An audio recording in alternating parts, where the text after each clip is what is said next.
What's going on, everybody, and welcome back to the Canadian Football Fanatics YouTube channel.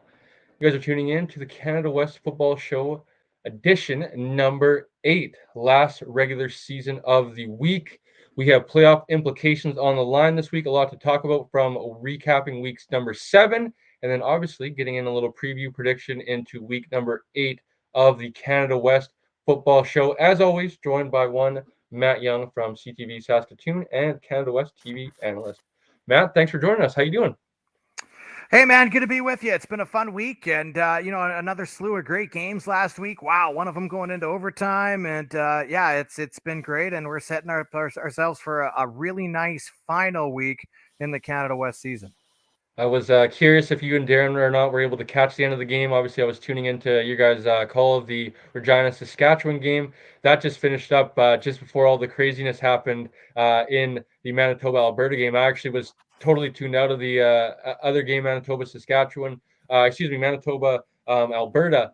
And you guys kind of gave me the little nudge over there to pull it up on Canada West, and I was able to see the last little bit of the remaining end of the game there. So terrific action last week. Let's start with the downpour that was in UBC. That was UBC winning 21-5 over the Calgary Dinos. Matt, were you able to catch this one? And what were your thoughts for the Dinos winning game number 5 in a row? Well, I mean, this one was in a slog. It was a downpour, like for almost all of that game, right? I mean, the rain and you get some of those. Sometimes in Vancouver, you're going to get that. I mean, this was obviously a game where, I mean, the stats I don't think are indicative of how good either team is, simply because, when you have conditions like that are essentially so rare and you don't see them very often, it's hard really to judge, and it can be very difficult to say, well, this guy should have done better, because, what are you supposed to do when you're looking at essentially monsoon rains the whole time, right? So, I mean, obviously UBC kind of did the damage in the first half, and Calgary wasn't really able to get anything going, and that's likely partly a little bit maybe because of the conditions out there. It was a big win. I mean, for UBC, it cements that second spot for them, so they're going to have a home playoff game either way. I'm excited to see that game next week against Manitoba, that also won this week 6-1. So, I mean, that was a big win for UBC. And on the other side, a tough one for Calgary. I mean, they played well in a lot of games this year, couldn't quite get it done. They're 2-5, and I mean, if you look at the schedule, and I'm just going to bring it up here, this last week of the season is very interesting because you got Manitoba taking on UBC, and then you have Calgary taking on Saskatchewan, and Regina taking on Alberta. If Regina wins, I believe they could be winning you're in, but it's all now it's up to calculators and stuff like that to figure that out. So that didn't help Calgary at all, but congrats to UBC. They got the job done, and they truly are obviously one of the top teams in Canada West, and it'll be exciting to see what they can do in the playoffs. Yeah, I think they've built the snowball up now, and they pushed it down the hill, and it's starting to gain some real momentum now. They're starting to believe that they're a good team. The thing that I like paying attention to the game, the lone game on Friday, so it wasn't obviously flipping back and forth. I thought Steven Sabone, offensive coordinator for UBC, was very creative in the weather with getting some of his other guys outside of Isaiah Knight and Dane Kapler, even Dane Kapler included there in the conversation of some of those jet sweeps and some of those. I know on the stat sheet, I believe they get recorded as passes. Those, I think they're kind of like a shovel pass where Garrett Rooker obviously pushes the ball forward, so it goes down as a pass, but it's nothing more than a really underhanded shovel pass. And I think that was a great way to, the way the weather was. I think passing was very, going to be hard to do that afternoon. To put things into perspective, Matt, there was a high school game out here in BC. The final score was 3-2. So the weather on Friday, the weather on Friday night was, very, very bad. There was some videos going around from the lower mainland area that were looking like the Florida hurricanes and stuff like that for some of the areas that were flooding and stuff like that. So it was a wet one on Friday and this weekend. So it was good for UBC to pull it out in the conditions. I kind of joked online on Twitter of mentioning, people talk about the prairie, impact of weather and them hosting at home, but they forget about the wet coast of Vancouver, right. and all the rain that comes out here. So it can play a little bit of advantage, especially if you're able to be used to it. I know they mentioned on the broadcast that UBC was working with wet balls all week. expecting the rain and seeing the forecast ahead. So should be an interesting one. As you mentioned, UBC is guaranteed at least one home game, could be two once again. So let's get to the game that you called, which was the Battle of Saskatchewan. Saskatchewan winning 22-20 over Regina. What were your thoughts? You were on the call with one Darren Dupont. Very exciting game. I love the not the Philly special, the Regina special, or maybe the Rams special that Darren dubbed on the call. There was able to get a touchdown late. I think it was that the score was make it 20-22, and they unfortunately couldn't get the 2 point conversion to tie the game. So, what were your thoughts, Matt, on the game?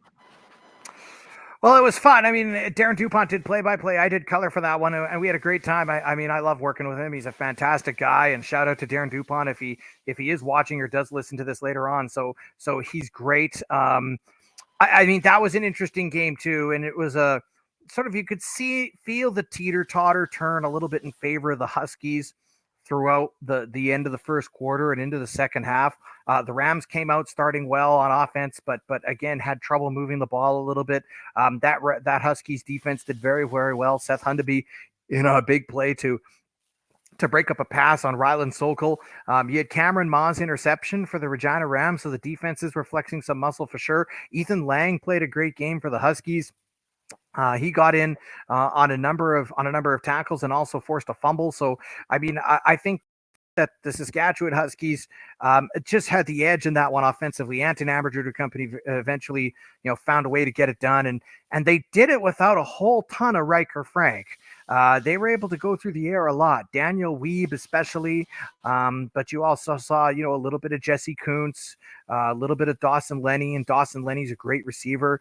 So the Saskatchewan Huskies come away with a win. I have to give a shout out to the nice trick play that Mark McConkey drew up with Noah Pelche getting his first touchdown reception. Usually the one he's throwing, or usually the touchdowns is him throwing them, but there was a trick play where he actually ended up receiving a touchdown. So that was kind of neat to see. Unfortunately for the Rams, again, it just couldn't get it done. And just like against Calgary and the Rams, so many close games this year. I mean, you think about the loss against Calgary, the loss against UBC, now the loss against the Huskies. The Rams are a very good team. They're well coached. Mark McConkey, great, and he absolutely knows how to get a team going. For them, they've just had a couple of bad bounces that have happened at bad times, and unfortunately for them, they walk away with another loss. Still maybe a shot at the playoffs, but the Huskies now secure a playoff spot along with the UBC Thunderbirds and the Manitoba Bisons. Yeah, I was curious too on obviously you just mentioned Mark McConkey. My thought exactly too when they broke out the trick play there was obviously I had Josh Donnelly on, new offensive coordinator for the team, who kind of made who had the brass big ones of kind of to go to that call in that situation of they needed that touchdown at that time and point, and big time call. Obviously taking the ball out of your quarterback's hands for a trick play and to throw it to him. Takes a little bit of guts and a little bit of confidence as well. I'm sure they repped it at practice and we're happy. So, unfortunately, they just fell short, as you mentioned. They're a good team and have been just on the wrong side of some games, some close ones this year. So, let's get to the last one. And oh boy, the Manitoba Bisons have something cooking, Matt.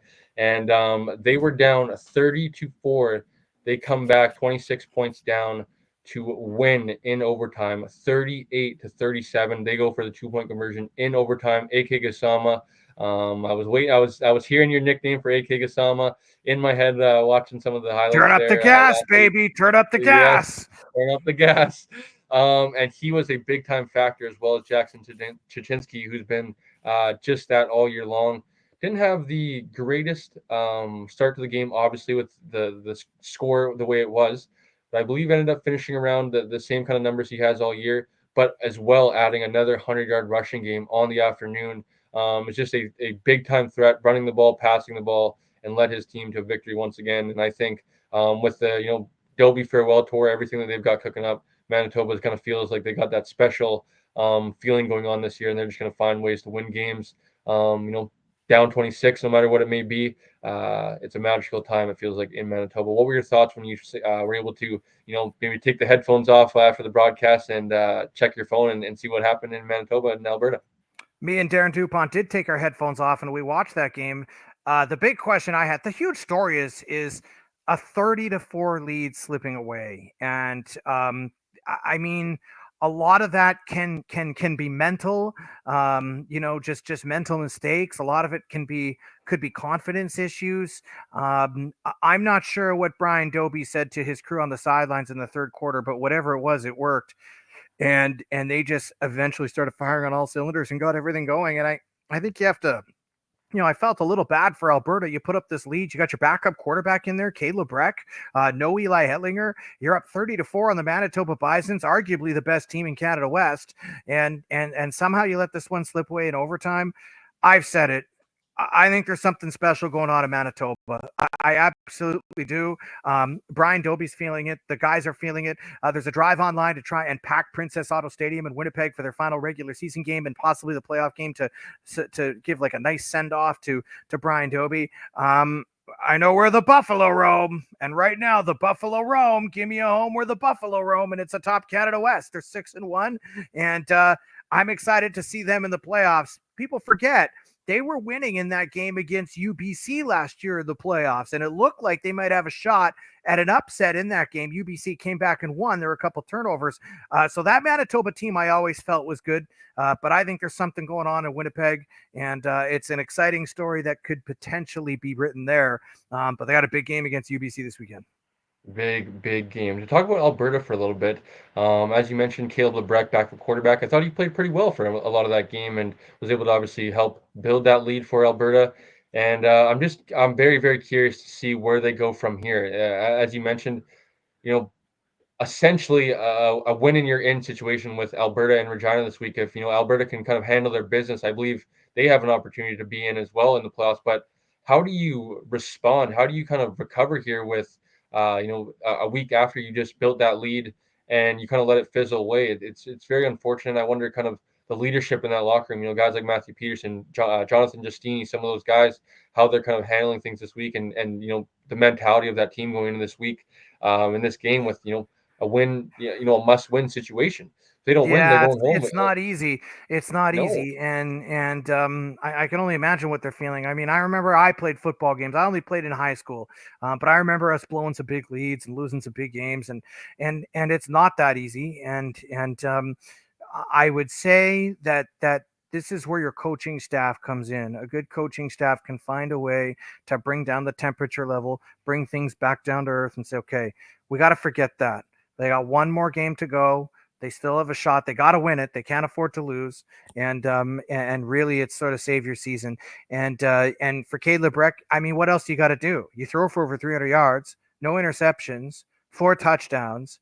I mean, he has the game of his life, and they still end up losing. And you know what? I mean, those are Jonathan Justini and Mac Bannatyne and all those guys.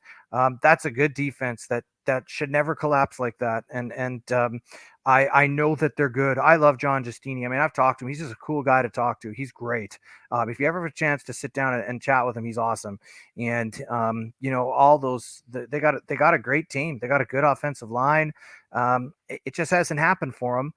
But that doesn't mean they can't make a late run, and they're going to have to try and do it starting this week. yeah. So, well said, Matt. Before we quickly get a little, I know you got to get out of here in 7 or so minutes, so we will. I have 2 questions for you before we get you out of here. We'll quickly get your thoughts on this week's matchup. Conversation kind of ending the year of awards and stuff like that. Obviously, it kind of came up with the CFL announcing their nominees this morning. I'm curious to you of, if you were to pick a CFL All-Star, we won't do all of them. Let's do a running back for tonight just to keep things short. With some of the guys that are around the conference, who do you think might be the Canada West All-Star at running back? I believe there's only one that gets awarded during the season. For Canada West? Yes. Yeah, I mean, there's been a couple of good ones. Riker Frank is in record territory with the Saskatchewan Huskies. And he's only a few hundred yards short, I believe, of passing another record that was set back in '89. I don't have it right in front of me here, but he's somebody that's definitely going to get consideration at running back. I mean, Matthew Peterson has had some great games. So has Isaiah Knight, and I don't say that because I'm out here in Saskatchewan. I just look at Riker Frank and what he's been able to do this season for a Huskies team that started off at 1-3. And he has kind of sort of put them on their back for for a number of quarters and carried them down the field. And I think he's somebody that definitely deserves to have some consideration. Same with Isaiah Knight. I mean, those are a couple of good running backs right there that have done a fantastic job all season. Making sure that they're finding ways to get open. The one thing I like about Riker Frank is his agility. I mean, he just finds a way to get through tiny holes, and he breaks so many tackles. And he's a running back that he doesn't look fast, but he's fast, but he's also big, and he's got his legs are big. He's got the heart of an army. So I think that he should absolutely be in the conversation. I mean, there's a few others that could be, but if you're looking from what I've seen, I think Riker Frank definitely deserves to be in the conversation. Yeah, it just sparked from a conversation I actually asked, a friend of ours with the weekly picks, Connor O'Neill from CFP. They discussed it on their show of who the best running back is in the country, not just by conference. And I was interested to kind of pick your brain here. Just some of the numbers, and obviously some of the running backs are very good in the Canada West Conference. We're very lucky to watch them on a weekly basis. So Matt, quickly before we get you out of here, a little maybe 3-minute drill, 2-minute drill to get you out of here on time. Give us quickly your thoughts on the upcoming matchups this week. That is Alberta at Regina, UBC at Manitoba, and Saskatchewan at Calgary. Well, I think for Saskatchewan at Calgary, I mean, for the Huskies, I mean, there's more to play absolutely for Calgary than it is for Saskatchewan. I think Saskatchewan comes away with a win. I think Riker Frank wants to taste more of that record book if he can get it. I think Anton Amadrid wants to pad those stats. He's been very good, and I think that Saskatchewan Huskies team is going to be in playoff form because they know they're going there. And Scott Flory is a very good coach. So is Ryan Sheehan. And Calgary's lost a whole pile of great games this year. Very, very close games. And I've seen what they can do with Don Britton and Matthew Clark and on defense, Taylor Young's done a fantastic job in the games that I've called. He's been great. Nate Boschman, you got guys like Ethan Ball. You got some great players on that Calgary team. I think that the Huskies this season they've been up just a little bit on that ladder, if you will, that extra rung with Seth Hunneby and Finn Marcotte-Cribb and Catley Joseph and some guys up front. Reese Cack has done a great job here so far on the defensive line. So I think, and Ethan Lang too, who's really broken out the last few games. So I would say I'd probably give the Huskies the edge over Calgary. With Regina taking on Alberta. This is a big game for the Alberta Golden Bears, a team that came in lofty expectations at the start of the season. It hasn't worked out.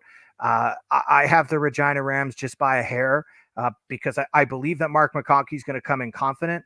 And I believe Alberta can too. But I think that the Regina Rams, at home, I believe this game is at Mosaic Stadium in Regina. I believe that the Regina Rams are going to come up with a package that is going to put on some points, maybe not ton. I don't expect this to necessarily be a high scoring game. I think Cameron Ma and that defense, Jacob Tkachuk from the Regina Rams has been very, very good the last couple of games. They've been pretty good for most of the season, but especially the last 3-4 weeks. I expect Ryland Sokol will maybe have a bounce back game. He had a couple catches, but I think there was 1 or 2 that he felt he maybe could have had. And for the Calgary Dinos, I think that's a good team. I have the Rams just slightly ahead. I wouldn't be surprised if that's another 22-20 win. This time Marshall Erickson and company are gonna find a way to do it. So I'm looking at the Rams again, a close game, but inching by a hair over the Dinos. Yes, and it all comes down to this, Matt. Our last week of the regular season predictions. I believe it's a 3-way tie as of now with Gord, I believe 2 wins back. So could be an interesting one, and as always, could be a chaotic one on Friday. And the Bisons, the Manitoba Bisons. We know where the Buffalo roam. Well, and they're taking on UBC, and you know what? I'm excited for this one because there is a drive online to try and pack Princess Auto Stadium and get as many fans out there. If you're out in Winnipeg, go to the game. I mean, college football in Canada deserves a 20,000 seat crowd if they can get it. And Brian Dobie does. I mean, these are coaches that don't just coach. They don't just coach football. They do a lot more than that. They're involved in the school. They're involved in these young men's lives. And I think Brian Dobie, so many decades, people don't see what goes on behind the scenes. It isn't just practice and even film. There's so much that goes on into it, including things like recruiting and finding players and finding players that not only would contribute to the team, but also it would be good for them. Brian Dobie doesn't want to bring a guy in that that maybe he'll do well with the Bisons, maybe not, but it's not good for their life. And he'll give you the time of day. Brian Dobie will talk to anybody about football, and he'll talk about the guys that maybe are not stars. You know what? I brought up in a conversation with him. We talked about Jake Roger. Jake Roger does not get a lot of talk out with his, AK Kasama and Brayton Stubbs and Jake Roger. You know what? He does his job. I mean, he's a great blue collar receiver. I saw him when he played in the PFC, and he's a guy that you know what? Is he doing cartwheels or handstands to grab balls? No, he just goes out, and it might be tight coverage, but he'll catch what he can catch, and most of the time he does. And Brian Dobie, brings guys like those up in conversations. So I think there's something special going on in Manitoba. I think they're a good team. And I mean, I think that's going to be a great game to watch. Them taking on UBC, like that's a potential Hardy Cup preview that basically you're going to see right there. So I have them edging out the UBC Thunderbirds. Hosting us, they're going to host a home playoff game either way. Manitoba is, but I have them edging out the UBC Thunderbirds and possibly taking on one of those three teams, Alberta, Calgary, or Regina, in the playoffs. Yes, and the playoffs will run through Manitoba. So, Matt, I know you have to go. I appreciate you joining me. As And that's, always, by the way, I want to take 30 more seconds. That is not to take away from UBC. They're a great yes, team and they can win this game. I absolutely think that they can. And Garrett Rooker, take away the downpour from last week against Calgary. I mean, Garrett Rooker is going to be good. Garrett Rooker is going to be solid, and so is Isaiah Knight and Dane Kaplan and all those guys. And they got a good defense. So I'm excited for that one. That's one you got to circle on your calendar. And then after that, it's playoff time. playoff time, baby. So, Matt, we'll let you go. I will break things down a little bit more, but thank you as always, Matt. I appreciate you all season long. That does not end here, though, Matt. We will be back playoff time and to follow the rest of the Canada West playoffs and into the Hardy Cup. So, Matt, have a good rest of your weekend. We'll see you next week. Thank you. Awesome. That was Matt Young from CTV Saskatoon and Canada West TV analyst. So I will stick around for another maybe 10 or so minutes here, folks. Let's talk some football Canada West variety. Let's get into this week's picks from myself, which I'm going to be honest here, folks. We are not going to officially go to one pick just yet. That is actually, I guess we are, aren't we? No, we are not. We are not going to release one pick as of yet. That is the Alberta Regina game. That is the first game of the week. I do not know who I want to pick yet. Let's start with Regina. Regina, number one, a team that, to start the season, we had got some flack from the Regina supporters in the comments of our weekly picks, picking against them quite often. I think some of those folks forget that I sat down with offensive coordinator Josh Donnelly for the season, was able to learn and listen and hear a little bit more about their program, what they got building going on in there going into the season. I was very impressed and very excited. I think I was very high on them. Obviously, they had I believe they finished sixth last year, so improving needless the right way, wrong way of wording it, but improving. They didn't really have to go too far, right? But I think they have, by leaps and bounds, improved without having followed them as close as I have this year. They have been a very fun team to watch, and I think they have a very well-rounded team, to be honest. Starting at quarterback with Noah Pelche, obviously coming in for Owen Sieben, last year's Rookie of the Year, hurts his neck early in the season, ends up missing some time. I'm not too sure if he's actually been back or not yet. I haven't seen number 17 on the sideline. I could be just missing him. But Owen Sieben has been the starter for the majority of this season and has played fairly well. As Matt mentioned, he has led his team into some close games, and they just haven't been able to come out on the other side of victory. So very happy with Regina, as he mentioned as well. Cameron Ma, another guy, follows us on Instagram. Hopefully, he's a listener of the weekly show. Has been very, very impressive all year long. Whenever you tune into Regina games, you're hearing Cameron Ma, Cameron Ma, Cameron Ma, and obviously by Jackson Sombach was generous enough to come on the podcast earlier last spring. Delaney Robinson, former West Shore Rebel. We've said it time and time again. We're very big fans of the Regina Ram and everything they got going on in that program. And to go to Alberta, I don't know what to think of Alberta. I was leaning towards Alberta because I think they are the better team. Maybe they have the better players, maybe more so where I'm leaning in that conversation. But Alberta is a tricky one. They started off, I believe, 2-1. They lose three straight. Might have been even 2-2 to lose three straight to be 2-5, or they might have lost four straight. They have really just kind of lost themselves here in the last little while, and it's interesting because they are a somewhat veteran-led team with Jonathan Justini, Matthew Peterson, Daniel Chin, if I'm not mistaken, offensive lineman. I think that's Daniel's first name. Some guys that had some you know dipped their foot in the pro waters, if you will, getting drafted last year, going to some training camps, obviously get cut, return to school. But I thought they would have been, and Matt obviously said that as well, that they had some higher expectations going into the year. Now they've fizzled out towards the bottom of the conference with those three bottom teams, Regina and their province rival in Calgary. But they still have some of those guys, and I'm curious to see if Eli Hetlinger's in the lineup. That being said, Caleb Lebrecht did play very well last week. I do still hold that I think Matthew Peterson is banged up playing with something. That being said, he has still absolutely killed it this year. If he had the amount of touches that the other two guys did, no offense to, as I pull it up here, Isaiah Knight, Riker Frank. Isaiah Knight, 130 touches. Riker Frank, 135, excuse me, one more game played. Matthew Peterson, only 105 touches. Isaiah Knight, 197 yards, round up to 900 yards. And Riker Frank, 805. Matthew Peterson sitting at 785. Let's round up to 900.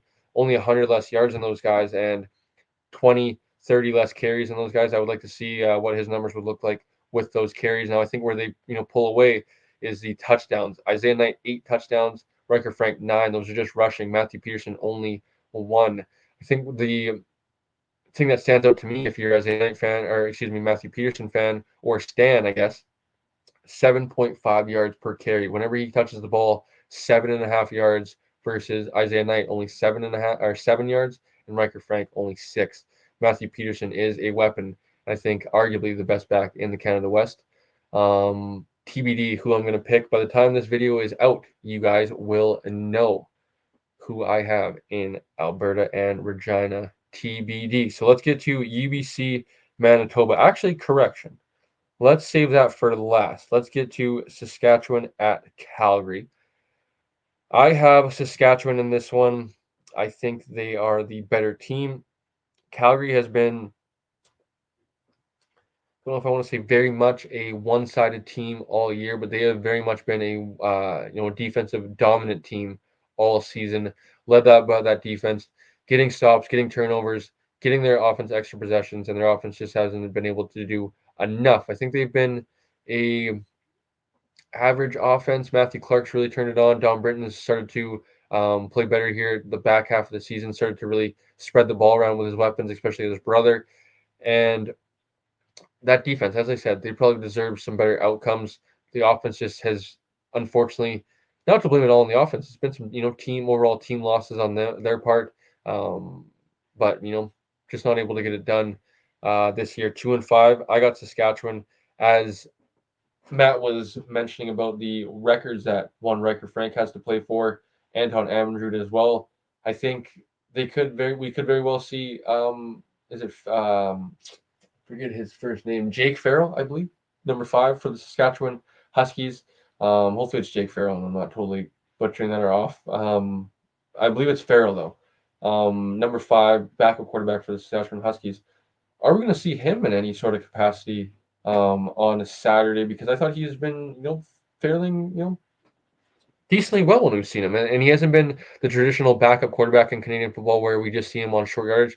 We've seen him throw the ball a few times, seen him get some opportunities to sling it around. And I think they have something there. I know Anton Amrud still, I think, third or fourth year guy could come back once again, but they could possibly have the quarterback of their future. A little bit of undersized guy. Maybe it's just me, undersized quarterback wearing number 5. I could be a little bit biased, seeing as that was my number and I was a undersized quarterback. So, wishing for Jake to get a little bit of playing time in the last game for the Huskies. I think they have been a probably just above expectations, but haven't been, um, great by any means. I think they've I think probably the best part, honestly, about Saskatchewan is they know who they are and they don't try to stray away or they don't get too away from themselves. You kind of know what to expect from the Saskatchewan Huskies on a weekly basis, and I'm interested to see who that number 2 seed is, who's going to have to play the Huskies. And the Huskies obviously are going to be on the road, but the Huskies are going to be no easy feat come playoff time, and will be interesting to see who comes out on top and who has to play the Huskies in the first round, because I think the Huskies are pretty much penciled into that 3 spot no matter what. Yes, they are. I believe. Correction. Let me just do a little bit of researching on the fly here, folks. I'm going to check if Saskatchewan has a victory over UBC this season. If they do, obviously they would have. UBC has the tiebreaker as of now. So UBC loses, Saskatchewan wins. UBC still is number 2. Excuse me. And Saskatchewan would be number 3. Saskatchewan would be traveling to UBC in the playoffs. Would be a fun one in the Hardy Cup playoffs. So, 2 down, 1 to go. UBC Manitoba.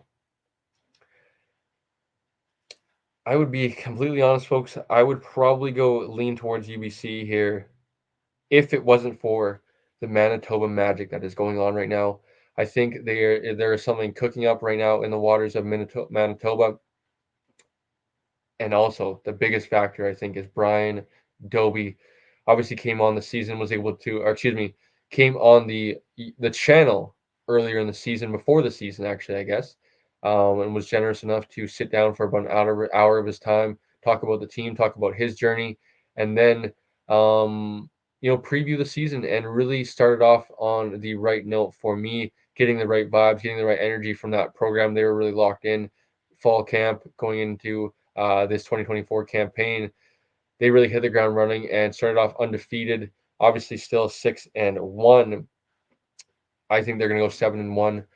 UBC is a good team, but I think, as Matt was talking about, the wave online of people trying to pack the Princess Auto Stadium still isn't. I'm still not quite used to that. Princess Auto Stadium. The things owners, I guess, will do for $1, and some of those naming rights. I still like IG Field. Obviously, um, that doesn't pay the bills anymore, though. So, Princess Auto, it is. It should be a good one. I went back and forth on this one because even if Manitoba loses per se, they would still have a game in Manitoba. I think that would kind of devalue a little bit of the magic. I think to add to the magic, they need to go 7-1 here, win their last regular season game at home, have the celebration that they need to, and then you never know what could happen come playoff time, right? They could very well deserve to win a game and get screwed, or maybe they just don't make the play, and Dobie's career ends on one of those things where they deserve to win, they don't win ultimately at the end of the day. So I think having this one last big celebration, they're going to be ready to go, ready to win for their coach. And I think it's important that first place is on the line versus UBC. If they're playing against another team, I'd be curious to see if starters would be in. I guess they would, depending on who UBC is playing, because even if UBC won versus another team, they could still get caught by one UBC. So I believe that is going to end things tonight for the Canada West Football Show. I guess not tonight. I am recording tonight. By the time you're watching this, it's probably morning, afternoon. Should be up by Thursday morning. That'll be October 24th. Quickly going to say hi to Blake. Blake, if you're watching this, you'll think that's funny a little bit later on. But a little bit behind the scenes for Blake, recording the Canada West Football Show, who I just got offline recording the Canada West weekly show with. The grind does not stop here, folks. I am dreading the end of the year because of now I can't just tell people when I have plans at work during the weekend that I'm going home to watch football, because I'm probably not when the season ends. But there's a light at the end of the tunnel. All these weekly shows, all these covering football has definitely been a lot. Me and Blake have been going since May, June, every week, every Wednesday. Obviously, the Canada West Weekly Show has been only going for the last 2 months, but it's been a lot. Raiders throwing in some BCFC, some CJFL action in there as well, going to the Raiders home games, covering their road games. I am excited for a nice deep breath where I don't have to prepare for a weekly show. all that stuff. But at the same time, as I always say, come February, March, April, I'm going to be missing this and wanting to get back into the groove of the weekly shows, all that sort of stuff. So suck it up, Cole. It is only here for a little bit longer, and you better enjoy it because, like I said, you're going to miss it when it's gone in the off season. So I think it'll cover it for us tonight, folks. 21-5, UBC won last week, week 7, over the Calgary Dinos. The Saskatchewan Huskies won the Battle of Saskatchewan over the Regina Rams 22-20, and Manitoba Magic kept cooking up. They won a comeback in thrilling fashion, 38-37 over Alberta in overtime. This week's matchups are as followed: Alberta 2-5, going to the Regina Rams as well, 2-5. Another matchup, win and you're in. Battle for first place, UBC 5-2 at 6-1 Manitoba. And finally, the last game of the regular season in 2024, the Saskatchewan Huskies going to the Calgary Dinos. Saskatchewan Huskies looking for their 5th win. Calgary Dinos looking for their 3rd win, possibly a playoff berth, and a little bit of help. I believe they need to get in when Alberta or Regina wins. I don't know the stakes yet as of now. So let me check quickly before we get out of here. Saw something funny on my phone pull up, but story for another day, I guess, folks. Thank you guys for tuning in. As I mentioned so many times, this is the best time of year for sports watching. NBA season kicked off yesterday. NHL is in the full swing of things. CFL playoffs are near. NFL is in the full swing of things. Baseball playoffs. CJFL national semifinal. BC high school football are almost in playoff time. It is a good time to be a fan, and no better time to be a Canada West fan. Tune in this weekend, folks. If you haven't all season long, this is no better chance to start before playoff time. UBC Manitoba battle for first place, and Alberta Regina Calgary looking to punch their ticket in the playoffs. All 6 teams technically still alive, and only 4 will go on to next week. As I said, folks, you can't get rid of us that easy. We will be back for a playoff edition of the Canada West Football Show. Until then, like, comment, and subscribe.